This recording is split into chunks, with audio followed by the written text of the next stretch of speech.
Oh, bisa bayangin nggak tuh? Malam-malam tidur nggak apa-apa, sehat-sehat aja, bangun-bangun kulitmu udah ada atung-atungnya gitu. Wah.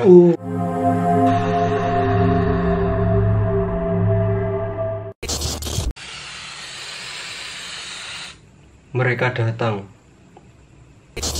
Saatnya malam Jumat horor. Halo guys, balik lagi di Barsilizon Channel bersama saya Dinski dan Saya Aldo. bukan Barsilizon namanya kalau kita enggak ngebahas sesuatu yang creepy, yang Horor. yang tentunya membuat bulu kuduk kita merinding. It's close to midnight, something evil lurking in the dark, under the moon. Kamu tahu gak itu lagunya siapa? Nggak tahu. Nggak tahu. Nggak tahu. Tet. Oh, tapi ngerti. Tahu. Astagfirullah, kering sangat. Nah, barusan kan aku nyanyi salah satu lagunya Mamang Jeko, Michael Jackson, yang paling terkenal di seluruh dunia, yaitu Thriller. Nah, judulnya kan Thriller. Kamu tahu nggak artinya Thriller? Ya pokoknya thriller itu adalah mengerikan, sesuatu yang mengerikan, kengerian lah intinya. Kamu pernah lihat video klipnya kan? Pernah. Nuansa-nuansanya horor, Oh. hantu-hantu. Ya diselimuti. Iya. Nah, ngomongin tentang thriller itu tadi, di video kali ini kita akan membahas lagi sesuatu yang mengerikan. Kita akan memperkenalkan atau mengenalkan kepada kalian sesuatu atau sesosok makhluk yang kalau menurut kita ini mengerikan sekali. Mengerikannya nggak standar-standar aja, nggak sedang-sedengan, tapi udah levelnya maksimal ya, udah Iya. mengerikan Serem banget. banget. Dan makhluk ini mengingatkan pada lagu Thriller itu tadi loh, khususnya di video klipnya. Iya. Kan di video klipnya Mamang Jeko yang itu ada zombie toh. Iya. Nah, makhluk ini mengingatkan pada zombie nggak sih? Iya nggak sih? Iya, bener. Hampir ya. Hampir mirip nggak sih? Maksudnya dari mukanya itu loh. Kan seperti kayak tengkorak-tengkorak gitu toh. Nah, Iya toh? iya. Mukanya itu kayak tengkorak-tengkorak gimana gitu. Dan sebelumnya dia ini adalah manusia Nah.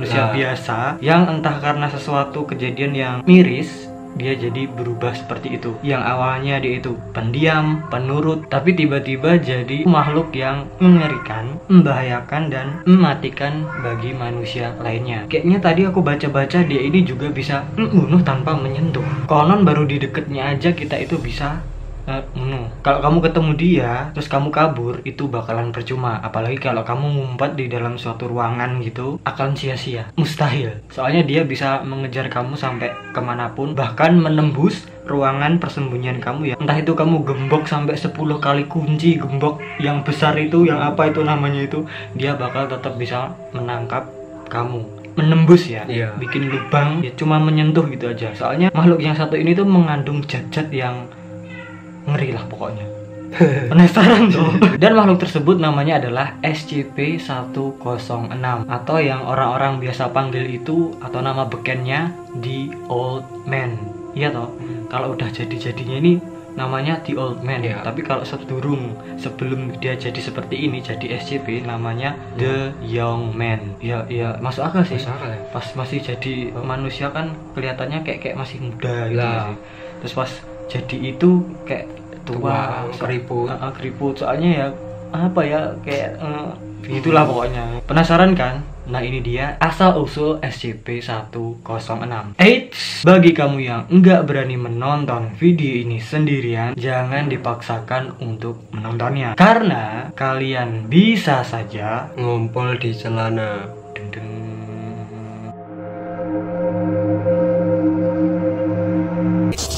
Nah, makhluk SCP yang satu ini, SCP-106 atau The Old Man, ini merupakan makhluk humanoid ya, yang mana sebelumnya kita tahu dia adalah manusia biasa yang berubah menjadi manusia yang sangat-sangat berbahaya dan mengerikan. Jatuhnya kayak SCP-049, Black Doctor, dokter abal-abal itu, tapi ini lebih ngeri lagi, sangat-sangat mengerikan. Kita bilangnya berkali-kali mengerikan, berarti ini bahaya banget. Iya. Usut punya usut, asal usulnya SCP-106 ini sendiri tuh belum diketahui secara pasti. Tetapi di sini ada teori-teori mengenai tentang siapa sih si SCP-106 ini dan kenapa si SCP-106 ini bisa sampai ada. Mau tahu? Nggak mau. Maulah. Biografi, Widih. Kayak orang-orang yang berpengaruh gitu ya, ada biografinya. Kopral Lawrence, di sini tulisannya Lawrence. Kita yakin kalau bacanya itu Lawrence ya. Lawrence. Konon Kopral Lawrence ini adalah seorang kopra pada masa Perang Dunia Pertama. Wah, lama ya. Nah, Lawrence ini digambarkan sebagai orang yang biasa-biasa aja dong, ordinary people. Nggak ada seorang pun di Parit yang mengetahui asal usul atau masa lalunya si Lawrence ini. Kan kalau perang-perang itu biasanya tentara-tentara sembunyinya di kayak parit-parit persembunyian, terus mereka kayak tiarap-tiarap, jeglongan gitu loh. Kayak jamban. Jamban apa? Jamban kan tempat tiarap, blumbangan. Kalau bahasa Jawa blumbangan, jeglongan ya, pokoknya kayak gitulah. Bahkan kelompok tentara pertama yang ia datangi ini nggak tahu menau tentang sosok si Lawrence ini. Kok kayak nama cewek ya, Lawrence. Meskipun Kopral Lawrence ini nggak kejam, nggak jahat, tapi dia terlihat aneh. Usut punya usut, ia sering menatap rekan-rekannya dengan tatapan kosong, sehingga membuat rekan-rekannya tersebut merasa enggak nyaman. I feel so uncomfortable. Cedak Lawrence. Bahasa Inggris terus bahasa Jawa. Ngeri ya, maksudnya dia orangnya baik, nggak aneh-aneh, tapi kalau lihat temennya tuh tetap dia mentulo, maplenggang, diem aja. Serem loh, kayak itu nggak sih, psycho gitu nggak sih?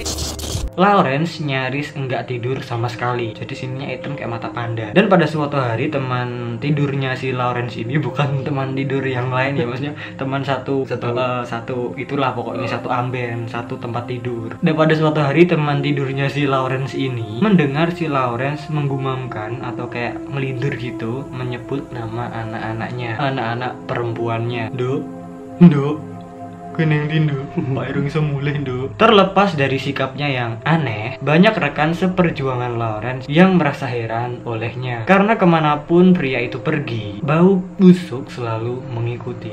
Wah, nggak pernah mandi nih. Kemudian Lawrence dan 14 prajurit lainnya dikirim ke area parit musuh yang disebut dengan Tanah Tak Bertuan. Di situ mereka memeriksa dan melihat apakah parit itu udah ditinggalkan musuh atau belum. Kalau udah, ya aman. Kalau belum ya gila. Begitu mereka tiba, kelompok prajurit itu tadi disambut dengan pemandangan yang mengerikan, tragis. Usut punya usut, setiap prajurit musuh itu udah dan mereka begininya itu dalam keadaan yang mengenaskan, dengan kondisi yang nggak wajar. Nggak wajar. Ya, pokoknya seperti itulah. Aku ngomong gini berat loh, soalnya miris, aku nggak bisa kalau kayak gini. Dan nggak hanya itu aja, mayat dari prajurit musuh itu tadi tertutup lumpur hitam, dan juga baunya itu badak dulu, busuk ya. Dan bagian anggota badan yang ada terpisah dari tubuh mereka. Ya pokoknya kalian tahu lah seperti apa. Ngomong gini aja udah kebayang. Kemudian Lawrence dan prajurit lainnya menemukan sebuah ruangan dengan lubang kecil, dan ruangan tersebut dipenuhi dengan lendir yang menjijikkan. Apa itu? Lendir? Ya apa ya? Umbel. Ketika si Lawrence ini jongkok untuk menyelidiki apa sih itu, kok pliket-pliket gitu ya, ia terpeleset. Padahal cuma jongkok aja ya, kok bisa terpeleset. Tapi kok berdiri dia nggak kepleset ya, maksudnya bisa jongkok gitu loh. Iya gak sih? Mungkin berdiri pas mau jongkok gini. Jadi gini udah tak sampai tahu apa itu. Dia mau jongkok memeriksa, pas udah jongkok seret langsung kepleset dulu, seret bablas gitu loh. Mungkin gitu ya. Tapi ya gitu sih. Dia terpeleset dengan kepalanya itu masuk ke itu. Jadi duluan kepalanya yang masuk ke cairan lendir-lendir itu tadi. Gini jelungup kalau bahasa Jawanya.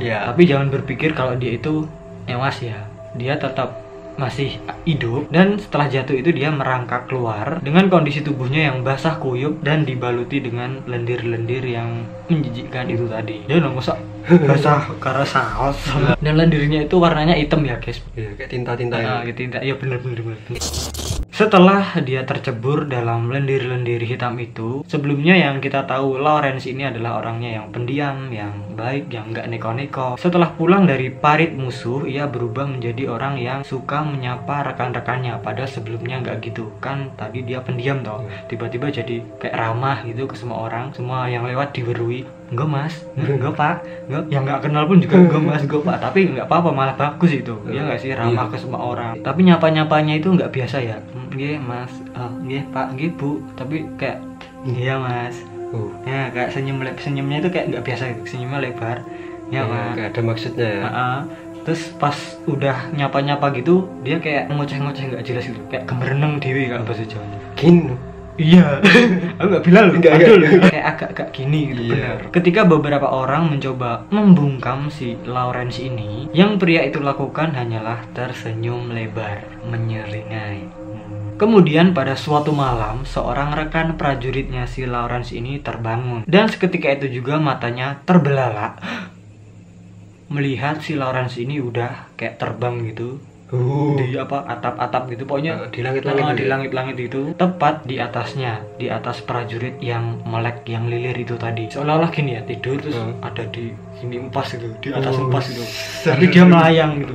Bleng. Kan sama-sama mukanya sejajar gini tuh. Iya. Kaget Gantung dong. apalagi kalau dia gini gitu. Ketika si prajurit ini melek melihat mukanya si Lawrence ini juga dengan matanya yang mentulu terbelalak sambil.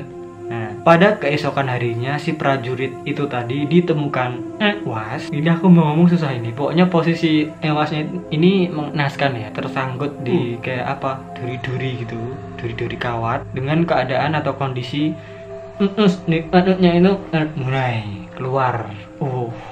Kok bisa ya?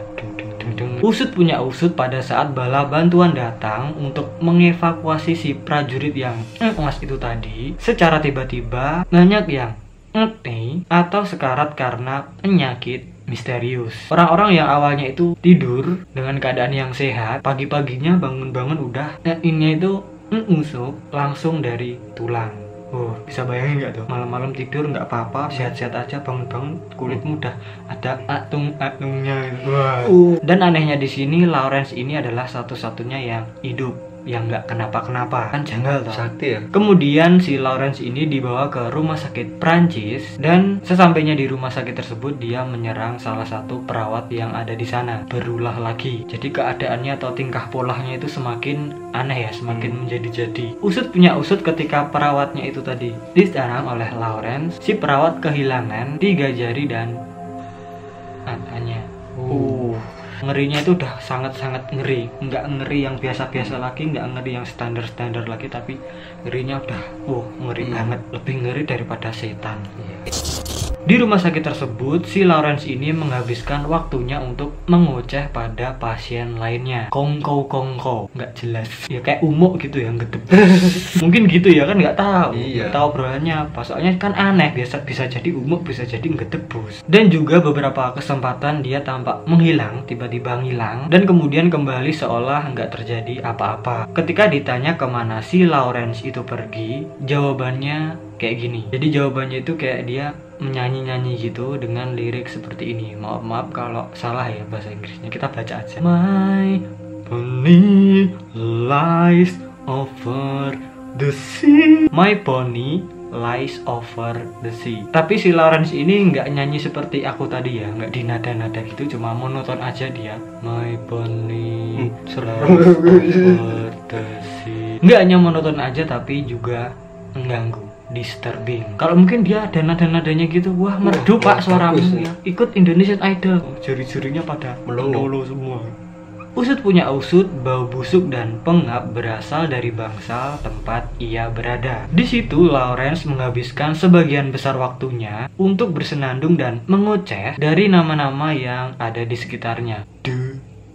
Aldo, sini deh. Banyak pasien yang sekarat karena bau busuknya dari Lawrence ini. Suatu hari, Lawrence dan 18 pasien dari rumah sakit tersebut hilang, lenyap. Di tempat ia dirawat tersebut terdapat zat hitam berlendir. Zat hitam ini menyebabkan semua yang ada di sekitarnya jadi terkorosi dan membusuk. Konon seorang perawat membalik kasurnya si Lawrence ini. Perawat tersebut menemukan sebuah lubang hitam di bawahnya, di bawah kasur itu. Di dalamnya terdapat sebuah lingkaran hitam yang lubangnya itu kayak tercipta dari gigitan 17 pria yang seolah-olah memberakot-berakot jadi lubang gitu. Lubangnya itu dibikin pakai cokotan, pakai gigi. Dan setelah kejadian itu si Lawrence ini nggak pernah terdengar lagi. Udah hilang gitu aja ya.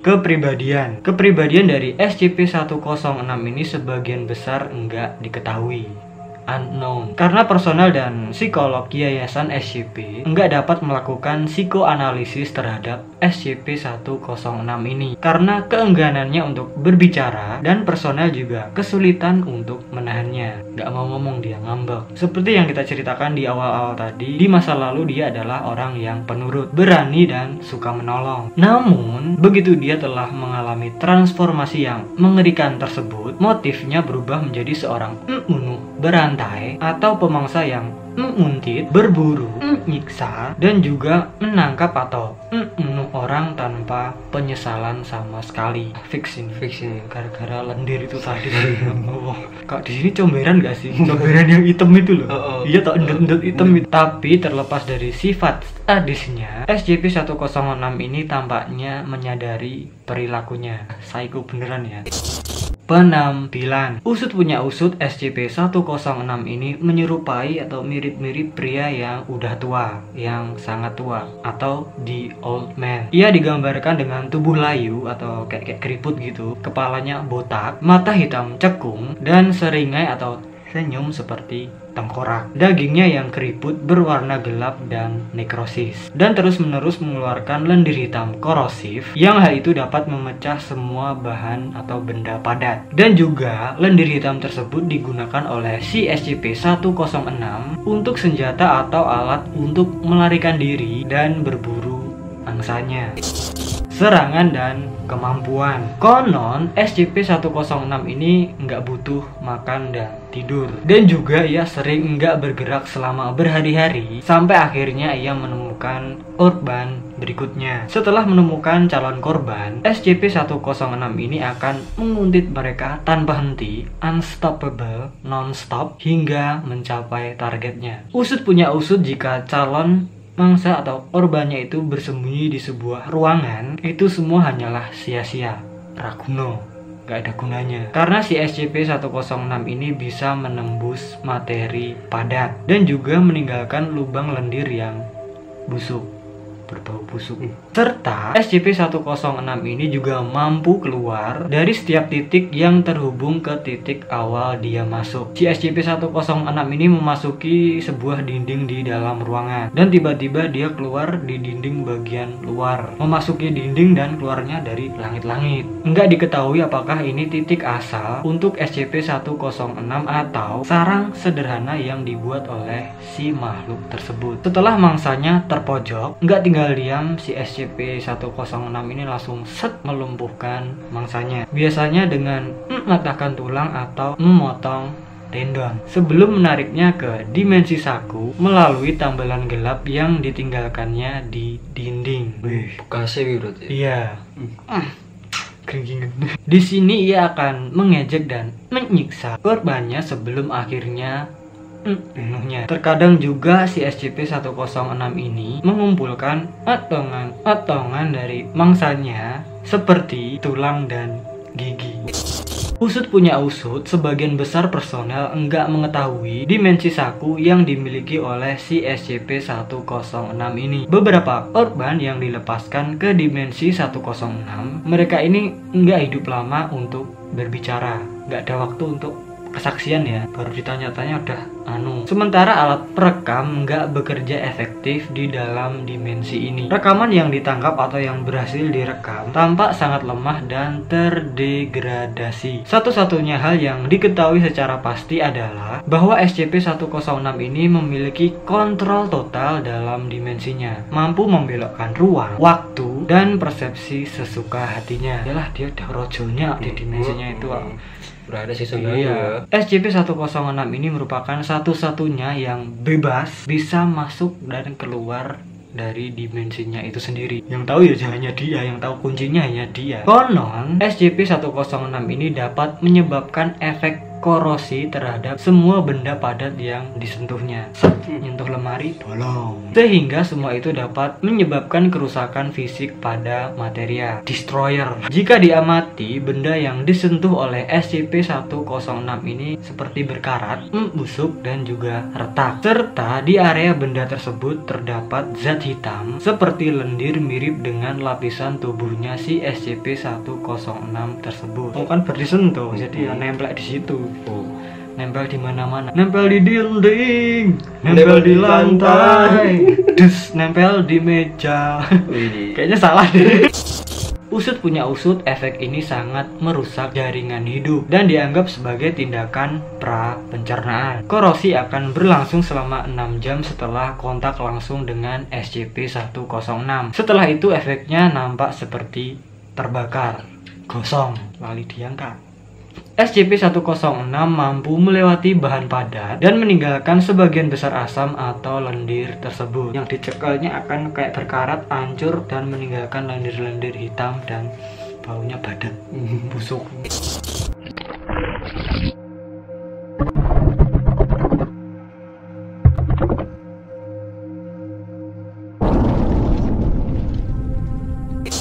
Nah oke guys, itu dia tadi penjelasan kita mengenai SCP-106 atau yang biasa disebut dengan pria yang tua atau the old man. Kalau menurut kita, ya seperti yang kita bilang tadi, sangat-sangat mengerikan, sangat-sangat creepy, dan karena dia bisa membunuh tanpa menyentuh dan menghancurkan apa-apa aja yang dipegangnya, meninggalkan lendir-lendir hitam yang berbau busuk yang mana itu berasal dari tubuhnya sendiri. Gimana nggak ngeri coba? Tapi gimana menurut kalian tentang si SCP-106 ini? Apakah mungkin kalian memiliki teori-teori yang lainnya yang belum kita jelaskan di video ini? Kalian bisa tambahkan aja di bawah. Dan apakah si SCP-106 ini creepy menurut kalian atau malah biasa banget?